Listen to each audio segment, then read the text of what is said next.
پیارے معزز ناظرین و سامعین، السلام علیکم ورحمۃ اللہ وبرکاتہ۔ آپ تمام کا ہمارے یوٹیوب چینل اخبار الہند پر استقبال ہے، خوش آمدید ہے۔ پیارے ناظرین، ایک بہت ہی اہم خبر آپ حضرات کی خدمت میں لے کر حاضر ہوا ہوں، اور اس خبر کا تعلق ہے دارالعلوم دیوبند سے۔ تو آگے بڑھنے سے پہلے، شروع کرنے سے پہلے آپ سے گزارش ہے، اگر چینل پر آپ نئے ہیں تو چینل کو سبسکرائب ضرور کیجئے، اور ویڈیو کو زیادہ سے زیادہ شیئر کیجئے، لائک کیجئے، کمنٹ کے ذریعے سے اپنی رائے کا اظہار ضرور کیجئے۔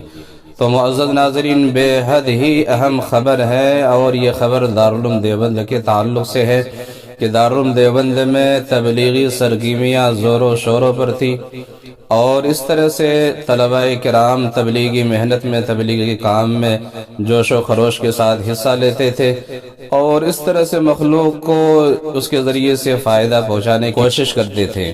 لیکن آپ کو معلوم ہے کہ جب سے اس طرح سے امارت اور شورا کا مسئلہ ہوا، اور جب دو فریقین کے درمیان اختلاف پیدا ہو گیا اور دو فریقین الگ الگ ہو گئے، تو اس کی بنیاد پر دارالعلوم دیوبند نے اس کام پر پابندی عائد کر اسی کے متعلق دارالعلوم دیوبند کے ماہ ناز استاد حضرت الاستاذ مولانا سلمان بجنوری صاحب دامت برکاتہم العالیہ نے اس کے متعلق وضاحت کی، اور پوری حقیقت بیان کر دی کہ کیوں اور کس وجہ سے دارالعلوم دیوبند میں تبلیغی سرگرمیوں کو روکا گیا ہے، بند کر دیا گیا ہے، موقوف رکھا گیا ہے، اور یہ کب تک موقوف رہے گا، کب تک یہ چالو نہیں ہوگا، کب تک شروع نہیں ہوگا۔ یہ ساری باتیں، ساری وضاحت ہے حضرت استاد مولانا سلمان بجنوری دامت برکاتہم العالیہ نے اپنی زبان مبارک سے ساری باتوں کی وضاحت کر دی ہے۔ ضرور ویڈیو کو دیکھیے اور چینل کو سبسکرائب ضرور کیجیے۔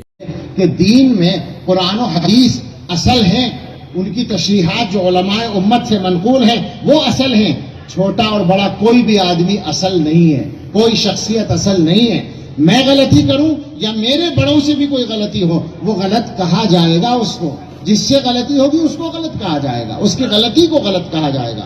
تو دارالعلوم دیوبند نے کچھ چیزوں کی نشاندہی کی، وہ ایک نیا مسئلہ پیدا ہوا، ان کو مانا نہیں گیا، مسئلہ باقی رہ گیا، اور دارالعلوم دیوبند کا فتویٰ معلوم ہے آپ کو آج تک باقی ہے۔ یہ غلط فہمی پھیلانے کی بات مناسب نہیں ہے کہ فتوے کا انکار کر دیا جائے۔ جو صحیح بات ہے اس کو صحیح کہا جائے گا، جو غلط بات ہے اس کو غلط کہا جائے گا۔ دارالعلوم دیوبند کے اندر جماعت کے کام پر اس وقت سے پابندی لگائی گئی، نہ ان کا کام نہ ان کا کام، اس کا فتوے سے تعلق نہیں ہے، اس کا جھگڑے سے تعلق ہے، اس کا انتظامی مسئلے سے تعلق ہے کہ جب دونوں گروپ کام کریں گے طلبہ میں تو لڑائی ہونے کا اندیشہ ہوگا۔ اس انتظامی مصلحت کے تحت اس کو بند کیا گیا، ابھی تک ہے نا اسی طرح سے باقی ہے۔ اور حضرت محتمیم صاحب نے جب اعلان کیا تھا بند کرنے کا، اسی وقت یہ کہا تھا کہ سوال یہ ہے کہ یہ کب تک بند رہے گا، جواب یہ ہے مصالحت ہونے تک بند رہے گا۔ کل کو مصالحت کر لیں، کل کو ختم ہو جائے گا ہمارا فیصلہ۔ تو دو باتیں الگ الگ ہیں۔ کام وہاں پر دونوں فریق کا بند کیا گیا انتظامی مصلحت سے، لیکن جہاں تک فتوے کی بات ہے، واضح بات ہے کہ وہ فتویٰ اپنی جگہ باقی ہے، اور فتویٰ کسی کی ذات کے خلاف نہیں ہے، کسی سے ذاتی لڑائی نہیں ہے۔ مسئلہ ہے اللہ کے دین کو صحیح شکل میں باقی رکھنے کا، علماء دیوبند کی فکر کو صحیح شکل میں باقی رکھنے کا۔ ہم اور آپ پابند ہیں اس بات کے کہ اللہ کے دین کی تشریح جو ہم تک پہنچی ہے، صحیح تشریح اس کو باقی رکھیں۔ اور آپ غور کریں کہ سارے اکابر سے الگ ہو کر، سارے اکابر امت کے طریقے سے الگ ہو کر کوئی آدمی صحیح رہ جائے، یہ ہو نہیں سکتا۔ آپ اس کو صفائی کے ساتھ سن لیں۔